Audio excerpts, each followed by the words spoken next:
দীর্ঘদিন পর বিএনপি আয়োজন করেছে বর্ধিত সভার, যেখানে দিনব্যাপী আলোচনা হয় আসন্ন জাতীয় নির্বাচন ও আগামীর সমস্যা সম্ভাবনা নিয়ে।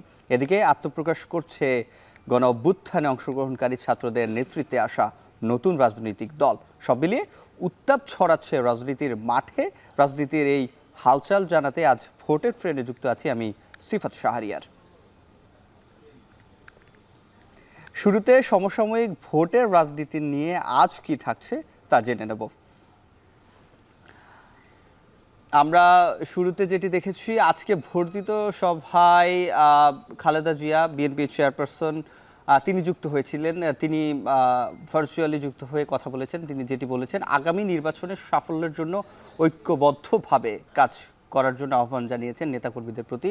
এবং মির্জা ফখরুল ইসলাম আলমগীর একই অনুষ্ঠানে তিনিও কথা বলেছেন। তিনি যেটি বলেছেন, নির্বাচন নিয়ে সুস্পষ্ট নির্দেশনা পাচ্ছি না, এবং তিনি তখন বলেছেন এটি দুঃখজনক। একই অনুষ্ঠানে বিএনপির ভারপ্রাপ্ত চেয়ারম্যান তারেক রহমান যুক্ত হয়ে বলেছেন, স্থানীয় নির্বাচনের ফাঁদে পা দেবে না বিএনপি। অর্থাৎ তিনি যেটি বোঝাতে চেয়েছেন যে স্থানীয় নির্বাচন আগে নয়, আগে জাতীয় নির্বাচন। জাতীয় নির্বাচন হওয়ার পরই স্থানীয় নির্বাচন নির্বাচিত সরকার আয়োজন করবে বলে তিনি সেখানে জানিয়েছেন। এবং অন্তর্বর্তী সরকারের প্রতি ন্যূনতম সংস্কার করে দ্রুত স্থানীয় নির্বাচনের আগে জাতীয় নির্বাচন আয়োজনের জন্য তিনি আহ্বান জানিয়েছেন। এবং আব্দুর রহমান মাসউদ নির্বাচন কমিশনার যিনি রয়েছেন, তিনি বলেছেন স্থানীয় নয় জাতীয় নির্বাচন নিয়ে ভাবছে কমিশন। এই যে আজকের এই যে সারাদিন নির্বাচনে আজকে বিএনপির এত বড় একটি, সেটি বলা হয় 3 যুগ পর, প্রায় 1997 সালের পরই তারা এই আয়োজন করেছে। এবং এখানে 4000-এরও বেশি নেতাকর্মী অংশগ্রহণ করেছে। একেবারে তৃণমূল পর্যায় থেকে শুরু করে স্থায়ী কমিটির সদস্য পর্যন্ত সকলের দিক নির্দেশনা ছিল। এখন পর্যন্ত সেটি চলছে। এবং দলের ভারপ্রাপ্ত চেয়ারম্যান সমাপনী বক্তব্য কিছুক্ষণের মধ্যে দেবেন। আজ ভোটের ট্রেনে আমাদের সাথে আলোচনায় যুক্ত হচ্ছেন স্বেচ্ছাসেবক দলের সিনিয়র সহসভাপতি ইয়াসিন আলী। আপনাকে আমাদের ভোটের ট্রেনে স্বাগত। জানতে চাই, আজকে সারাদিন আপনিও বিএনপির এই যে বর্ধিত সভা যেটি হয়েছে সেখানে আপনি ছিলেন। আপনাদের দলের ভারপ্রাপ্ত চেয়ারম্যান তিনিও কথা বলেছেন, চেয়ারপারসন অনেকদিন পরে ভার্চুয়ালি যুক্ত হয়ে কথা বলেছেন, দুজনেই দিক নির্দেশনা দিয়েছেন। পরবর্তী সময়ে আপনারাও কথা বলেছিলেন, কি কথা হয়েছে সেখানে জানতে চাই। ধন্যবাদ। এখন এবং সেই সাথে সিফাতকে অ্যাকচুয়ালি দীর্ঘ দিন পর আমাদের আজকে বর্ধিত সভায় এটা তৃণমূল পর্যায়ে একটি ত্রাণের সঞ্চার হয়েছে। আপনারা জানেন, স্বৈরাচার বিরোধী আন্দোলনে আমরা যখন আন্দোলন করছিলাম, সেই স্বৈরাচারের পতনের জন্য ছাত্র জনতার এবং রাজনৈতিক দলের আজকে আন্দোলনের মাধ্যমে স্বৈরাচারের পতন হয়েছে। আমাদের নেতা জনাব তারেক রহমান তিনি যে বার্তা দিয়েছেন, বিশেষ করে আমাদের শত শত ছাত্র ভাইদের রক্তের বিনিময়ে আজকে নতুন লাল সূর্যের পতাকাকে আমরা অক্ষুণ্ণ রাখার জন্য যে চেষ্টা চালিয়ে যাচ্ছি, তার প্রথমই হলো আমাদের গণতান্ত্রিক অধিকার ফিরিয়ে আনা, ভোটের অধিকার ফিরিয়ে আনা এবং জনগণের সরকার প্রতিষ্ঠা করার জন্য তিনি আমাদের বার্তা দিয়েছেন। যে 31 দফা উনি দিয়েছেন, সেই 31 দফার প্রথম দফাটি হলো সংবিধান সংস্করণ ও কমিশন গঠন। এবং পাশাপাশি তিনি জনগণের 31 দফা বাস্তবায়ন করার জন্য আমাদের নেতা কর্মীদের উদ্দেশ্যে তিনি বলেছেন যেন আমরা সবসময় এই 31 দফা বাস্তবায়ন জনগণের কাছে এগিয়ে যাই এবং জনগণের কাছে বোঝানোর চেষ্টা করি যেন আমরা যে গণতান্ত্রিক রাষ্ট্র এবং তার ভোটের অধিকার, যার ভোট যে দিবে যাকে খুশি তাকে দিবে, একটি গণতান্ত্রিক রাষ্ট্র, যে ছাত্রদের রক্তের বিনিময়ে আজকে আমরা এই লাল সূর্য পতাকা পেয়েছি। এবং বিশেষ করে 31 দফার মধ্যে আপনারা দেখেছেন, বিশেষ করে 5 নম্বর দফাটি, 5 নম্বর জনগণ যেটা তাদের প্রাণের সঞ্চার ফিরিয়ে এনেছে, যে এক ব্যক্তি পরপর দুবারের বেশি প্রধানমন্ত্রী থাকতে পারে না। এটা জনগণ খুব অ্যাপ্রিসিয়েট করেছে। পাশাপাশি এদেশের যুবকদের কথা চিন্তা করে, যুবের উন্নয়নের চেতকার যুবকরাই এদেশ গঠন, ছাত্রদের পরেই হলো যুবকদের, যে যুবকদেরকে আমরা আমাদের সঠিক পথে আনতে পারি, সেই যুবকদের কথা চিন্তা করে 23 নম্বর দফাটি দিয়েছেন।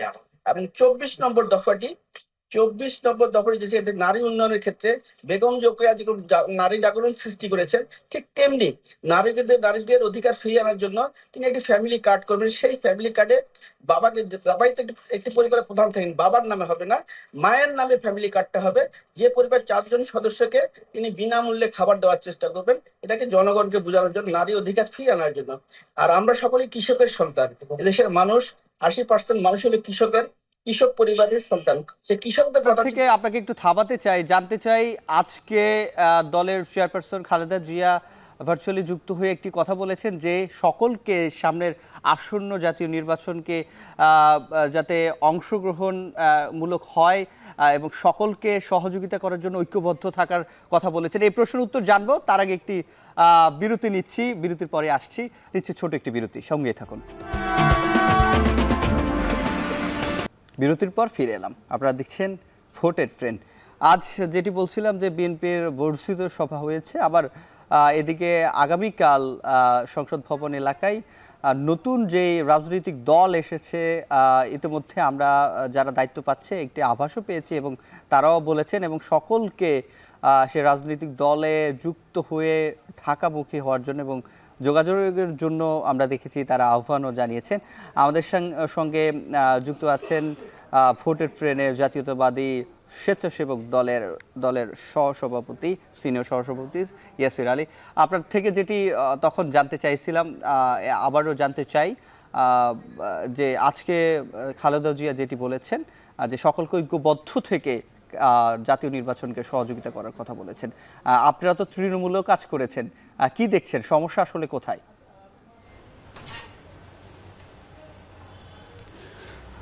আপনারা দেখেছেন 5ই আগস্টের পরে আমাদের নেত্রী দেশনেত্রী বেগম খালেদা জিয়া হাসপাতাল থেকে একটি বার্তা দিয়েছেন যে আমরা জনগণের মাঝে থাকতে চাই, জনগণের দল হতে জনগণের হৃদয়ে অবস্থান করতে চাই। সেই জন্য তিনি বলেছেন যে কোনো প্রতিহিংসা নয়, আমরা সকলকে নিয়েই এই সমাজ বিনির্মাণ করার জন্য, বিশেষ করে মানবিক সমাজ বিনির্মাণ করার জন্য উনি সবসময় বলে আসতেন বিএনপি একটি সহিষ্ণু দল, আমরা কোনো প্রতিশোধ পরায়ণ নয়। সেক্ষেত্রে তিনি বলেছেন সকলের যোগদানের মাধ্যমেই একটি গণতান্ত্রিক সরকার প্রতিষ্ঠা করাই আমাদের মেইন লক্ষ্য। জনগণ যাকেই ভোট দেখ, যেই আসুক, সেই জন্য সকলকেই আমন্ত্রণ জানিয়েছেন যে আমরা একটি ঐক্যবদ্ধ সমাজ, অর্থাৎ নতুন বাংলাদেশ, আগামী বাংলাদেশ হবে এদেশের মানুষের সকলের চাহিদাপূর্ণ বাংলাদেশ, যা চেয়েছিল যে লাল সূর্য পতাকা অক্ষুণ্ণ রাখার জন্য 1971 সালে মুক্তিযুদ্ধের পর আমরা যে স্বাধীনতার সূর্য পেয়েছিলাম, বিগত 17 বছর আমরা দেখেছিলাম জুলুম নির্যাতনের মাধ্যমে আমরা যে জর্জরিত ছিলাম, বিশেষ করে যে দলগুলি সরকারের বাইরে ছিল সেই দলগুলি যেভাবে জুলুম নির্যাতন চালিয়েছে, গুম খুম হামলা মামলা, তিনি বুঝাতেছেন তাদের প্রতি আমরা প্রতিশোধ পরায়ণ না হয়ে তাকে বুঝাতে তারা যেন এই দেশেই নাগরিক, দেশে থেকেই এবং সকল দলের অংশগ্রহণের মাধ্যমেই তিনি এই দেশের একটি মানবিক সমাজ বিনির্মাণ করার জন্য আহ্বান জানিয়েছেন। আপনার থেকে আর একটু জানতে চাই যে তৃণমূল নিয়ে নানা প্রশ্ন আসে, নানা অভিযোগ আসে যে দখলদারিত্ব, চাঁদাবাজির বিষয়টি, সেটি আসলে আপনি তৃণমূল থেকে কি দেখছেন? আপনি যেহেতু তৃণমূলে আছেন, সেটি আপনার থেকে একটু জানতে চাইবো। তবে যে অভিযোগগুলো আসছে সেই বিষয়ে কি বলবেন? এই অভিযোগগুলোর সত্যতা কতটুকু, কিংবা এটি নিয়ে আপনাদের কাছে অভিযোগ আসলে ব্যবস্থা নেন কিনা?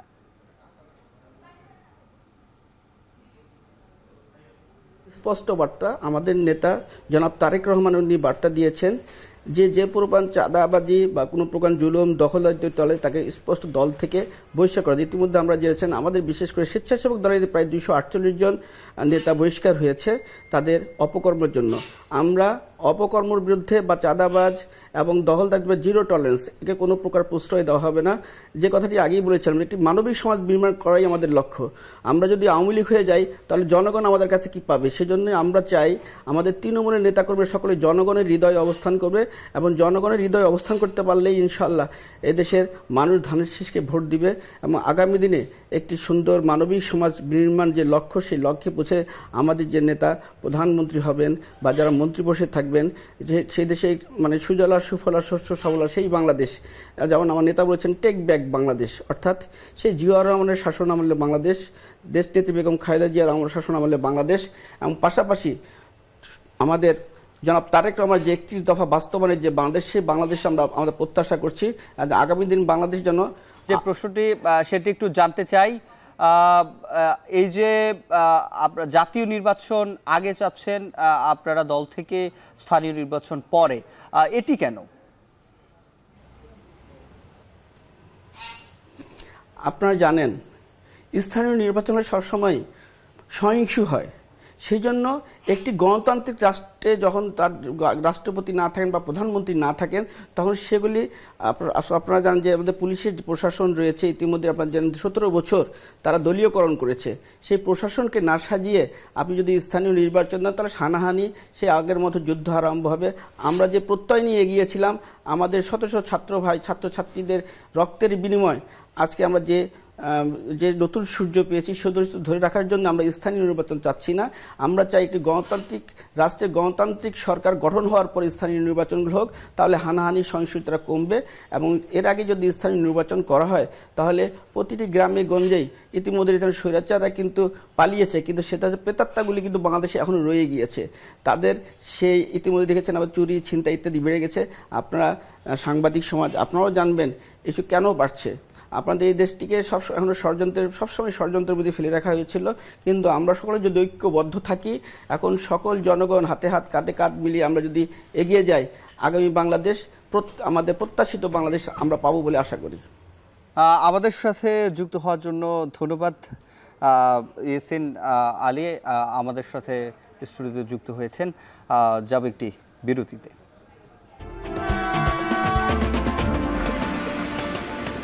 স্বাগত আরও একবার, দেখছেন ভোটের ট্রেন। এবার দেখে আসব সংসদীয় আসন পরিক্রমা। আজ জানাবো বাগেরহাট 1 আসন সম্পর্কে। বাগেরহাট 1 আসন, এটি সংসদীয় আসন 95। এটির সীমানা চিতলবাড়ি, মোল্লারহাট ও ফকিরহাট উপজেলা নিয়ে। মোট ভোটার রয়েছে এখানে, যেটি 2023 সালের পরিসংখ্যান অনুযায়ী 3,52,821 জন। পুরুষ ভোটার রয়েছে, যার মধ্যে 1,79,397 জন। নারী ভোটার 1,73,423 জন। প্রায় সমান সমান নারী ও পুরুষ ভোটার এবং তৃতীয় লিঙ্গের ভোটার রয়েছে এই সংসদীয় আসন 95-তে মাত্র 1 জন। সেই ভোটের ট্রেনের আজকের পর্ব। কাল আবারও দেখা হবে নতুন পর্বের নতুন কোনো বিষয়ে। সে পর্যন্ত শুভকামনা।